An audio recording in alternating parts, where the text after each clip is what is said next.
कि एक लक्ष्य तय किए कि सामने 2024 का इलेक्शन है, चलिए आज इस बात को उठाते हैं, फिर ये कब पास होगा, कब कानून बनेगा। लेकिन आप भाजपा दिखाने की कोशिश करिए कि लेकिन हम तो बिल लाए थे इस तरीके के। ये बात जो है कि इस मुद्दे को कोई इलेक्शन इशू ना बताए। 2024 के इलेक्शन से पहले ये जो बिल पास किया जा रहा है तो इसका लागू इम्प्लीमेंटेशन 2029 में ही होगा। तो ये जुमला नहीं लग रहा, क्योंकि अगर ये भाजपा सरकार चाहती वो 2014 में भी ये लागू कर सकती थी, क्योंकि अगर वो एनआरसी लागू कर सकते हैं, नए बिल पास कर सकते हैं, ट्रिपल तलाक अबॉलिश कर सकते हैं, तो ऑर्डिनेंस पास करके अगर वो सही में इसको गंभीरता से ले सकते हैं 2014 में भी पास कर सकते थे। ये बीजेपी की तरफ से एक मास्टर स्ट्रोक है कि इस जो इंडिया अलायंस को वीकन करने के लिए। बट हाँ, आपके पास ऑपोजिशन के पास भी ये या इंडिया अलायंस के पास भी ये हो सकता है कि वो लोगों को अगर और औरतों को अगर बताएं कि ये जो नैरेटिव है ये तभी होगा, आप तभी मानो जब ये इम्प्लीमेंट हो सकता है। अभी खुद ही शायद सरकार ने बोला कि जब तक डीलिमिटेशन नहीं होगा और जब तक आपका सेंसस नहीं होगा विच इज़ ड्यू इन 2026, तो ये नहीं हो सकता। बिल्कुल ही ऐतिहासिक दिन है, जिसको समझ ना आए वो क्या समझे ये धोखा है कि क्या है। महिलाओं से पूछिए, महिला समाज से पूछिए कि ये क्या है उनके लिए। ये एक अमृत है महिलाओं के लिए, जो राष्ट्र निर्माण, समाज निर्माण में और माताएं बहनें और संपूर्ण नारी शक्ति एक देश में नीति निर्धारित करने में एक उचित स्थान पाएगी।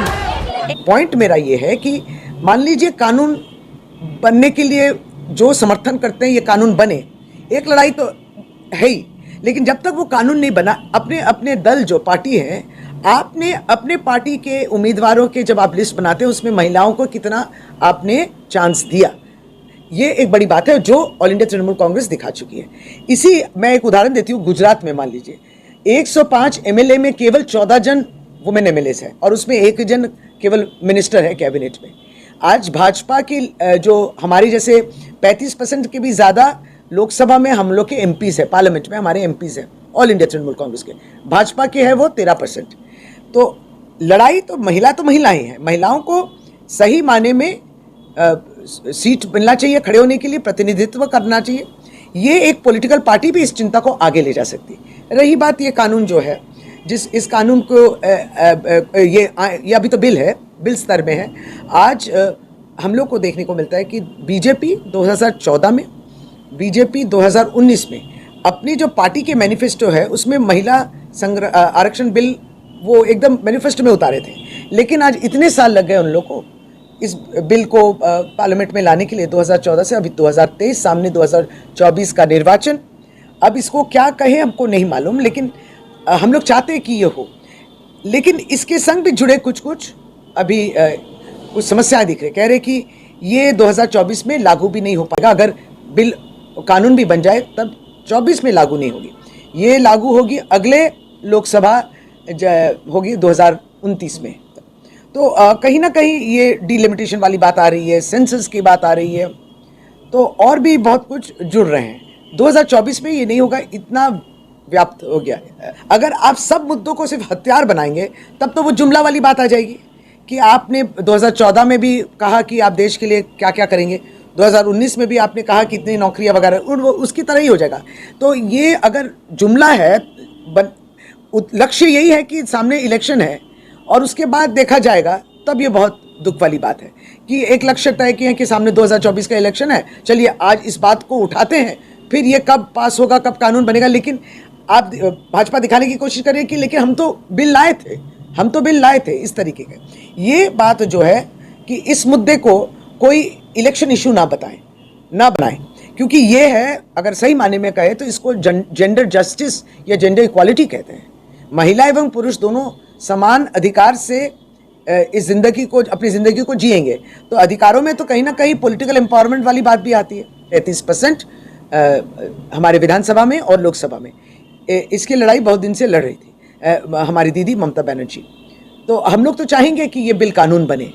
अब इसको आज ये बिल आया है सामने, हमारे एमपी सब अभी दिल्ली में है, विचार विमर्श सब कुछ हो रहा है। देखिए, सबसे पहले तो अगर आप एक महिला के दृष्टिकोण या पर्सपेक्टिव से देखेंगे तो ये बहुत बड़ी बात है कि अगर जिस तरीके से आप हमारे पंचायत में या हमारे म्यूनिसिपैलिटी पे होता है, उस हिसाब से अब हम एक कदम और आगे बढ़े। पर ये कहानी अभी तो नहीं शुरू हुई, ये कहानी बीजेपी ने नहीं शुरू की।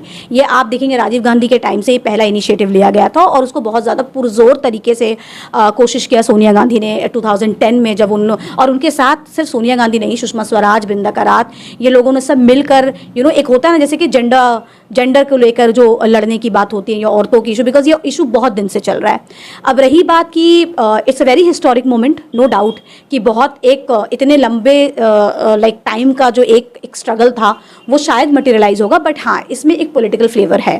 पॉलिटिकल फ्लेवर ये है कि कोई, अब आप देखो हर पार्टी, जो कांग्रेस जो कल तक बोल रही थी कि आप स्पेशल सेशन पार्लियामेंट में पहली महिला आरक्षण बिल को होना चाहिए, उसको लाना चाहिए, राइट, अभी वही बोल रही है कि शायद ये बिल उतना इफेक्टिव या उतना ये नहीं होगा। उसके रीजन उन्होंने दिया है कि एक तो ये है कि ये ओबीसी रिजर्वेशन को नहीं बोलता, ये ओबीसी रिजर्वेशन फॉर वुमेन को नहीं कंसिडर किया था, जहां पे अभी आप देखोगे पंचायत के लेवल पे या म्यूनिसिपैलिटी इलेक्शन के लेवल पे अभी वो शुरू हो चुका है। दूसरी चीज़ ये है कि आप इसमें यह भी बोला गया है कि जो अभी it's quota within the quota, ये एक चीज़ है।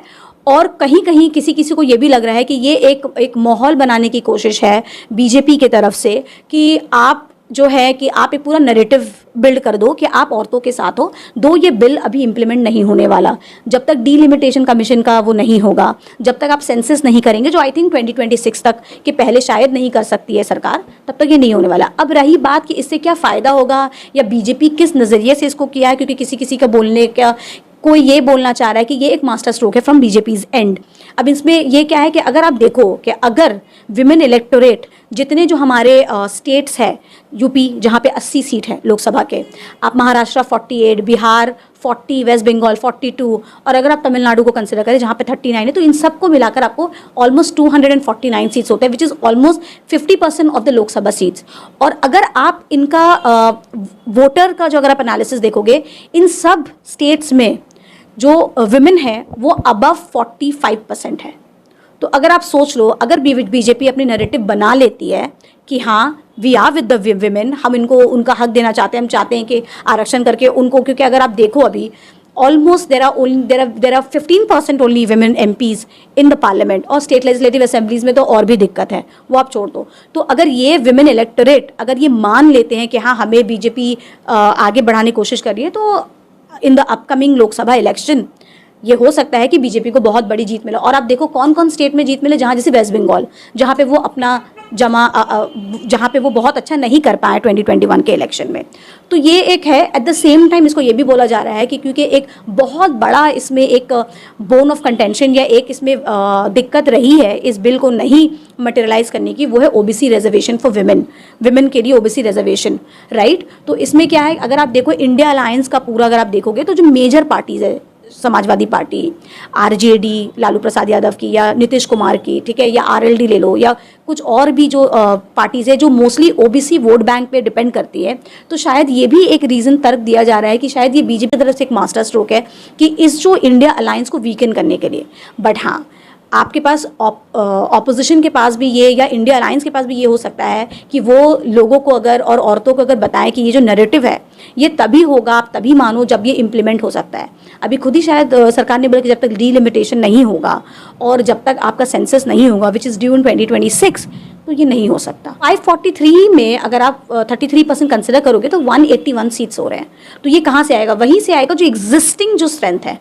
तो इसमें इसीलिए बोला जा रहा है कि जो एग्जिस्टिंग स्ट्रेंथ से अगर अभी आप निकालते हो तो इट्स लाइक कि आप एससी का ही जो सीट कम करके आप एससी महिलाओं को दे रहे हो, एसटी का ही सीट कम करके आप एसटी महिलाओं को दे रहे हो। तो ये एक थोड़ा सा डिबेटेबल चीज़ है। जब तक इसमें आप सीट नहीं बढ़ाओगे तब तक ये थोड़ा दिक्कत होगा। ये जो कानून बनने वाला है ये विमेंस रिजर्वेशन का, ये मुद्दा तो बहुत सालों से उठ रहा है। पिछले बार कांग्रेस की सरकार है वो भी मुद्दा बहुत ज़ोर शोर से उठाई थी, लेकिन अभी ये सोचने में हम लोग मजबूर हैं कि 2024 के इलेक्शन से पहले ये जो बिल पास किया जा रहा है तो इसका लागू इम्प्लीमेंटेशन 2029 में ही होगा। तो ये जुमला नहीं लग रहा, क्योंकि अगर ये भाजपा सरकार चाहती वो 2014 में भी ये लागू कर सकती थी, क्योंकि अगर वो एनआरसी लागू कर सकते हैं, नए नए बिल पास कर सकते हैं, ट्रिपल तलाक अबॉलिश कर सकते हैं, तो ऑर्डिनेंस पास करके अगर वो सही में इसको गंभीरता से ले सकते हैं, 2014 में भी पास कर सकते थे, 2021 में भी पास कर सकते थे। अब जबकि चुनाव सामने है 2024 में, और सबको समझ में आ रहा है कि डीलिमिटेशन जब तक ख़त्म नहीं हो जाता और जब तक ये नया सेंसस नहीं आता, वो ये लागू हो ही नहीं पाएगा। तो ये जुमला के लिए और एक न्यूज़ बनाने के लिए पास किया जा रहा है, या वाकई में ये सरकार विमेंस रिजर्वेशन बिल को गंभीरता से ले रही है, ये एक बड़ा प्रश्न बन गया है। वो इस मामले में कुछ गंभीरता लगती, और if they felt about women they could have implemented in 2014 और इन 2021, लेकिन अभी चुनाव से पहले वो हेडलाइंस ग्रैब करने की कोशिश कर रहे हैं, लेकिन लागू नहीं होगा जब डिलिमिटेशन की एक्सरसाइज ना हो जाए या जब तक नया सेंसस नहीं हो जाए। तो आई डोंट थिंक इसकी शाबाशी भाजपा को देनी चाहिए, क्योंकि ये कांग्रेस के टाइम से विमेंस रिजर्वेशन का पुश, जो हमारी विमेन लीडर्स हैं, उन्हें हमेशा विमेंस रिजर्वेशन बिल के बारे में आवाज़ उठाई है, चाहे वो सुषमा स्वराज जी हों या बृंदा करात जी हों या कोई भी विमेन लीडर हो, उन्हें हमेशा विमेंस रिजर्वेशन के बिल को बहुत गंभीरता से लिया। मोदी जी एकमात्र ऐसे प्रधानमंत्री हैं जो सिर्फ और सिर्फ महिला उत्थान, महिलाओं के सम्मान, महिलाओं के भविष्य के बारे में सोचा। इतने सारे प्रधानमंत्री हमारे भारतवर्ष में आए, किसी ने महिलाओं के प्रति या महिलाओं के सम्मान के प्रति, उसकी सुरक्षा के प्रति, उसके अधिकारों के लिए कभी नहीं सोचा। आज पुरुष के साथ कदम से कदम मिलाकर जिस तरह से समाज और राष्ट्र में अपनी अहम भूमिका पालन कर रही हैं महिलाएं, आज वो अधिकारों के साथ पालन करेगी, अपने योगदान दे पाएंगी। वो अधिकार एकमात्र हमारे देश के प्रधानमंत्री नरेंद्र मोदी जी ने दिया। बिल्कुल ही ऐतिहासिक दिन है।